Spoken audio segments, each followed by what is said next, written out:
Connected with YouTube, you already know Big Flacco with a comics perspective. Now, you already know what time it is. I'm coming directly from the county jail, smashing, dashing, sliding on through with a whole lot of energy. So please hit the like, subscribe, comment, and do all those things to help support the channel and hit that bell notification for future fire content.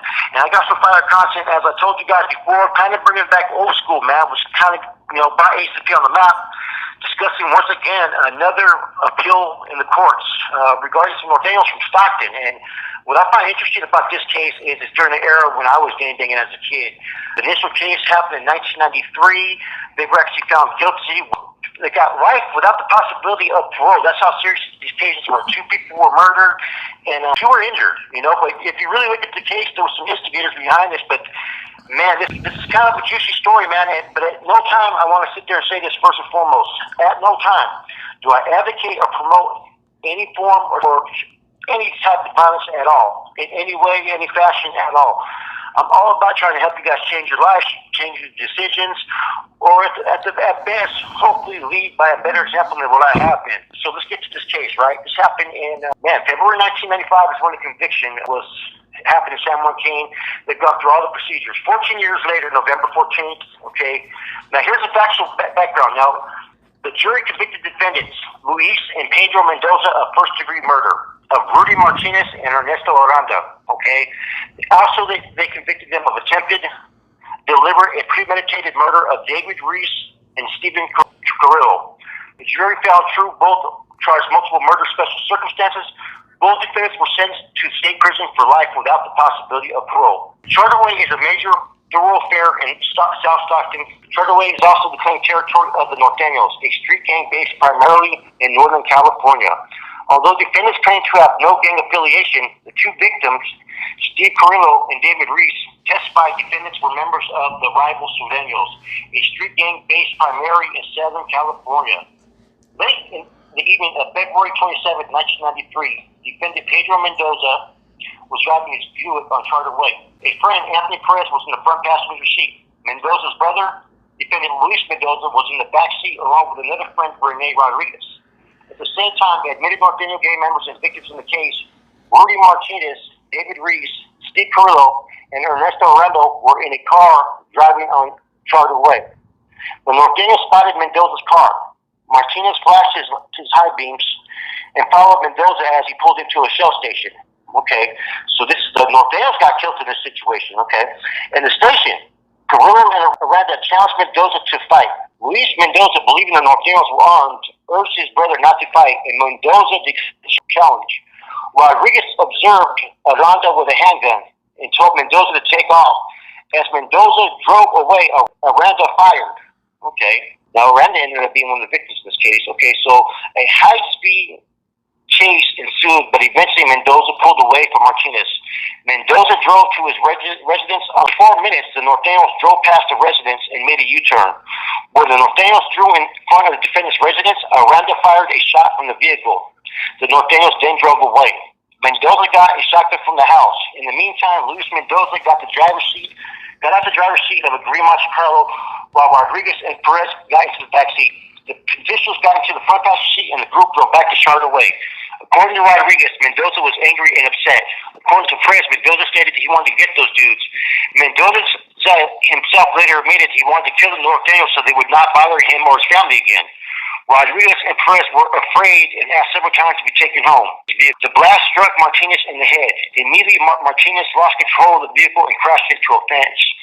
Luis Mendoza put his car in reverse, and with the tires spilling, returned to the site of the crash. Carrillo and Reese, who were in the backseat of Martinez's vehicle, tried to get out the vehicle but were unable to do so. Mendoza got out the car. The 2 Mendozas walked up to the crashed vehicle. Mendoza placed his arm through the driver's side window and fired the shotgun twice at point-blank range at Aranda, who was sitting in the front passenger seat. Now, bear in mind, guys, Aranda's the one that shot first. He shot when they were on Charterway, as well as he also shot at this dude's house. Okay, now let's get back to the case. Mendoza then shot into the back seat where Carrillo and Ruiz were hiding. The 2 Mendozas returned to the Monte Carlo, and Luis Mendoza drove away. They drove to the house of Rodriguez's brother, Edward Rodriguez. Once inside, Mendoza handed the shotgun to Edward Rodriguez and asked him to keep it. Mendoza stated he knew he had killed the driver because the driver's face had been peeled off. Perez recalled Mendoza saying he thought he killed everyone in the vehicle. Luis Mendoza said that he thought one person in the back seat might still be alive. Perez was the only one with a valid driver's license to minimize the chances of Rodriguez's vehicle. In the meantime, Carrillo and Reese managed to get out of Martinez's vehicle by crawling out the driver's side window. Reese had been shot in the left shoulder and back. Carrillo had been struck by the shotgun pellets and was bleeding. When police arrived at the site of the crash, Martinez was dead. Aranda was taken to the hospital where he died from his injuries. Another shell was discovered under the rear left fender of the vehicle. An autopsy of Martinez disclosed he had suffered a fatal shotgun wound to his forehead near the left eye, causing extensive brain injury. The shot cut from the expended shell was found in the anterior brain. A criminal now has testified that based upon the pellet spread and blood splatter evidence, Martinez was down at downward angle from a position slightly behind at a distance probably less than 6 feet. Aranda suffered numerous wounds to the abdomen and contiguous areas. The cause of death was a shotgun wound to his trunk. Hold on, busy. Once again, it said the cause of death was a shotgun wound to his trunk. I'm thinking they're talking about probably to his ass. But the wounds were so close in contact that the shot cuts from the expended shells were discovered intact inside Aranda's body. The criminal analyst concluded that Aranda was shot from a distance of less than 2 feet. So basically, when you hear shot point blank or to the face, this is an example case of one. Now, the earlier precipitating incident at the Shell station was not the first confrontation between the defendants and the Norteños. Some 18 months earlier, in August 1991, Mendoza and Edward Rodriguez were cruising on a charter way, armed with a loaded .380 caliber semi-automatic handgun. As they passed a Taco Bell restaurant, Aranda yelled at them, "Fucking scraps." They returned to Taco Bell, ostensibly to deny any gang affiliations. They pulled up next to the Taco Bell where Aranda, Carrillo, and another Norteño gang member, Elias Gonzalez, stood. Gonzalez and Carrillo, each carrying a large bottle of beer, approached their vehicle. Edward Rodriguez told the Norteños that he and Mendoza were not gang members. Gonzalez saw the handgun resting on Mendoza's lap and asked about the weapon. Edward Rodriguez replied it was for protection. When Mendoza reached for the gun, Gonzalez broke a beer bottle over his face, cutting and breaking his nose and causing it to bleed profusely. A second beer bottle was thrown into the vehicle, striking Edward Rodriguez. Mendoza fired the handgun and the Norteños responded in kind. They said the Norteños responded in kind. Edward Rodriguez drove away. Both Gonzalez and Carrillo were injured in the shootout, the Taco Bell incident. The following day, Edward Rodriguez's house was the target of a drive-by shooting. In return to gunfire, he believed Aranda had been in the vehicle during the drive-by and informed Mendoza of the incident. A few weeks after the Taco Bell incident, Mendoza and Rodriguez brothers, Edward and Rene, were again driving on Charter Way. As they pulled into an AM/PM gas station, the vehicle pulled alongside. The occupants of the vehicle wore red and stared hard at Mendoza and the Rodriguez brothers. As the vehicle drove away, shots were fired from the vehicle at Mendoza and Rodriguez. Mendoza returned the gunfire, but apparently did not shoot fast enough. Edward Rodriguez grabbed the gun out of Mendoza's hand and fired at the other vehicle. Neither Mendoza nor the Rodriguez reported this incident to the police. Luis Mendoza did not testify. Mendoza testified that it denied he had ever been a member of a gang. He also claimed he had been harassed, threatened, and shot at over a 2-year period preceding the Shell station incident. With regard to the train of events which began at the Shell station, Mendoza claimed he pulled into the station in response to Perez suggestion to see what the Norteños wanted. After declining the Norteños' invitation to fight, Mendoza drove away when Aranda was observed with a handgun. The rear of Mendoza's car was struck by bullets as he drove away from the station. A high-speed chase ensued, but Mendoza believed he had lost the Norteños. Mendoza returned to Park Street residence and parked his car behind the house so it would not be seen from the streets. Suddenly, the Norteños passed by and made a U-turn at Mendoza's home. Mendoza testified that the group took the model car so they would not be recognized by the Norteños. He also recalled Perez and Rodriguez had asked to be taken home. Mendoza denied that he and his group left in the Monte Carlo. There was any plan, much less any discussion regarding finding the Norteños and shooting them.